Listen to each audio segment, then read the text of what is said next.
नमस्कार। आज हम भारत के एक बहुत ही जरूरी संवैधानिक पद को समझने वाले हैं, उपराष्ट्रपति।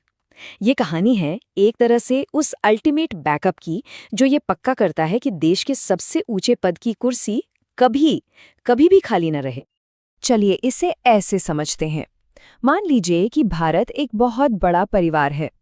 अब क्या होगा अगर इस परिवार का जो मुखिया है वो अचानक से कहीं चला जाए या काम न कर पाए, तो फिर परिवार को कौन संभालेगा? ये एक बड़ा सवाल है। तो इसी सवाल का जवाब हमारे संविधान बनाने वालों ने बहुत पहले ही सोच लिया था। उन्होंने तय किया कि इस परिवार को एक उप मुखिया की जरूरत है, या कहें तो एक छोटे पापा की। कोई तो ऐसा होना चाहिए ना जो मुखिया के न रहने पर सारी जिम्मेदारियां उठा सके, और बस यहीं से उपराष्ट्रपति पद की नींव पड़ी। तो चलिए जरा गहराई में उतरते हैं और इस पद की संवैधानिक जड़ों को समझते हैं।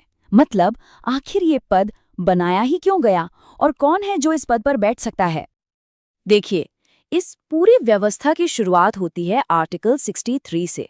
ये आर्टिकल बिल्कुल साफ साफ कहता है भारत का एक उपराष्ट्रपति होगा। मतलब ये कोई ऑप्शन नहीं है, ये एक मैंडेटरी कॉन्स्टिट्यूशनल रिक्वायरमेंट है। इसका सीधा मतलब ये हुआ कि ये पद कभी खाली नहीं रह सकता, हमेशा कोई ना कोई इस पद पर रहेगा। अच्छा, तो इस पद की जिम्मेदारियां क्या-क्या हैं? अब यहाँ एक दिलचस्प बात है। उपराष्ट्रपति की एक नहीं बल्कि दोहरी भूमिका होती है ना इंटरेस्टिंग? चलिए एक एक करके दोनों को समझते हैं। तो पहली भूमिका तय करता है आर्टिकल 64। इसके हिसाब से उपराष्ट्रपति राज्यसभा के सभापति होते हैं। माने संसद का जो अपर हाउस है उसकी सारी बैठकों को वही प्रिजाइड करते हैं। और हाँ, एक बहुत ही अहम पावर है इनके पास। अगर किसी बिल पर वोटिंग टाई हो जाए, मतलब बराबर बराबर वोट पड़े, तो इनका वोट, जिसे कास्टिंग वोट कहते हैं, वो ही फैसला करता है। और अब आती है इनकी दूसरी और शायद सबसे क्रिटिकल भूमिका। इसका जिक्र है आर्टिकल 65 में। अगर किसी भी वजह से, जैसे मृत्यु, इस्तीफा या बीमारी, राष्ट्रपति का पद खाली हो जाता है, तो उपराष्ट्रपति फौरन एक्टिंग प्रेसिडेंट यानी कार्यवाहक राष्ट्रपति के तौर पर काम संभाल लेते हैं। और सुनिए, ये सिर्फ कोई थ्योरी नहीं है, ऐसा असल में हो चुका है। 1969 में जब उस वक्त के राष्ट्रपति डॉक्टर जाकिर हुसैन का निधन हो गया, तब उपराष्ट्रपति वीवी गिरी ने ही कार्यवाहक राष्ट्रपति बनकर देश को संभाला था। इस घटना ने साबित कर दिया कि हमारे संविधान का ये सेफ्टी नेट कितना मजबूत और कारगर है। अच्छा, अब सवाल ये उठता है कि इतने इम्पोर्टेंट पद के लिए चुनाव होता कैसे है? कौन चुनता है इन्हें और इनका कार्यकाल कितना होता है? चलिए इस पूरी प्रक्रिया को भी समझ लेते हैं। चुनाव की जो पूरी प्रक्रिया है वो आर्टिकल 66 में दी गई है। उपराष्ट्रपति को एक इलेक्टोरल कॉलेज चुनता है, और इस कॉलेज में सिर्फ और सिर्फ संसद के सदस्य होते हैं, यानी लोकसभा और राज्यसभा के सभी एमपीज। इसमें विधायकों का कोई रोल नहीं होता। चुनाव का तरीका होता है प्रोपोर्शनल रिप्रेजेंटेशन, और वोटिंग गुप्त मतदान से होती है। वैसे एक फैक्ट ये भी है कि भारत का पहला उपराष्ट्रपति चुनाव 1952 में हुआ था, और पहले उपराष्ट्रपति बने थे डॉक्टर सर्वपल्ली राधाकृष्णन।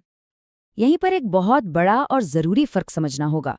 जब राष्ट्रपति का चुनाव होता है तो उसमें सांसद और विधायक दोनों वोट डालते हैं, लेकिन जब उपराष्ट्रपति का चुनाव होता है तो उसमें वोट डालने का हक सिर्फ और सिर्फ सांसदों को होता है। ये एक की डिफरेंस है। अब आते हैं आर्टिकल 67 पर, जो इनके कार्यकाल और इनको पद से हटाने की प्रक्रिया के बारे में बताता है। उपराष्ट्रपति का कार्यकाल होता है 5 साल का, और इन्हें हटाने का जो प्रोसेस है वो भी काफी यूनिक है। इसकी शुरुआत सिर्फ राज्यसभा ही कर सकती है, लोकसभा नहीं। तो इन्हें हटाने का प्रोसेस 3 स्टेप्स में होता है। स्टेप 1, प्रस्ताव सिर्फ और सिर्फ राज्यसभा में लाया जाएगा। स्टेप 2, राज्यसभा को इसे इफेक्टिव मेजॉरिटी यानी प्रभावी बहुमत से पास करना होगा। और स्टेप 3, इसके बाद ये प्रस्ताव लोकसभा में जाएगा, जिसे बस एक सिंपल मेजॉरिटी यानी साधारण बहुमत से इस पर सहमत होना होता है। ठीक है, ये तो हुई नॉर्मल बातें, लेकिन क्या हो अगर कोई इमरजेंसी वाली सिचुएशन आ जाए? मान लीजिए पद अचानक खाली हो गया या चुनाव को लेकर ही कोई झगड़ा हो जाए। इसके लिए भी संविधान में नियम बिल्कुल साफ हैं। यहाँ 2 जरूरी नियम हैं। पहला, आर्टिकल 68, ये कहता है कि अगर उपराष्ट्रपति का पद उनकी मृत्यु या इस्तीफे से खाली हो जाता है तो 6 महीने के अंदर अंदर चुनाव करवाना ही होगा। दूसरा नियम है आर्टिकल 69। इसके मुताबिक उपराष्ट्रपति को पद की शपथ भारत के राष्ट्रपति दिलाते हैं। लेकिन सोचिए, एक ऐसी सिचुएशन भी तो हो सकती है जब बड़े पापा और छोटे पापा, मतलब राष्ट्रपति और उपराष्ट्रपति दोनों ही ना हों। तब क्या होगा? तब देश का नेतृत्व किसके हाथ में जाएगा?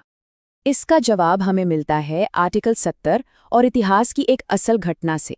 संविधान कहता है कि ऐसी किसी भी अनफोर्सीन सिचुएशन के लिए संसद कानून बना सकती है, और 1969 में बिल्कुल यही हुआ था। जब एक्टिंग प्रेसिडेंट वीवी गिरी ने भी इस्तीफा दे दिया, तब संसद के बनाए कानून के हिसाब से भारत के चीफ जस्टिस एम हिदायतुल्लाह ने राष्ट्रपति का पद संभाला था। तो सिस्टम में हर चीज का इंतजाम है। और मान लीजिए चुनाव की प्रक्रिया पर ही कोई विवाद खड़ा हो जाए तो इसके लिए है आर्टिकल 71। ये बिल्कुल साफ कर देता है कि उपराष्ट्रपति चुनाव से जुड़ा कोई भी मामला या विवाद सुलझाने का आखिरी अधिकार सिर्फ और सिर्फ सुप्रीम कोर्ट ऑफ इंडिया के पास है, और उनका फैसला ही फाइनल माना जाएगा। तो चलिए, अब तक जो भी हमने समझा है उसे फटाफट एक बार रिकैप कर लेते हैं। जो भी मुख्य बातें हैं उन पर एक नजर डाल लेते हैं। तो संक्षेप में, उपराष्ट्रपति की प्राइमरी भूमिका है राज्यसभा के सभापति की। इनका चुनाव कौन करता है? सिर्फ संसद के सदस्य। कार्यकाल कितना? पूरे 5 साल। इनको हटाने की शुरुआत कौन कर सकता है? सिर्फ राज्यसभा, जिस पर लोकसभा की सहमति चाहिए। शपथ कौन दिलाता है? भारत के राष्ट्रपति। और चुनावी झगड़े कौन सुलझाता है? सिर्फ सुप्रीम कोर्ट। सिंपल। तो आखिर में हम इस पूरी बात को ऐसे समझ सकते हैं कि जिस तरह परिवार में कोई संकट आने पर एक छोटे पापा आगे आकर सब कुछ संभाल लेते हैं, ठीक उसी तरह भारत के उपराष्ट्रपति ये पक्का करते हैं कि देश के नेतृत्व की बागडोर कभी भी किसी भी हाल में खाली ना रहे। और ये पूरी चर्चा हमें गहरे सवाल के साथ छोड़ जाती है। सिर्फ उत्तराधिकार की लाइन में खड़े होने के अलावा किसी भी देश की स्थिरता को बनाए रखने के लिए एक बैकअप लीडर का सबसे जरूरी योगदान क्या होता है? इस पर सोचिएगा जरूर।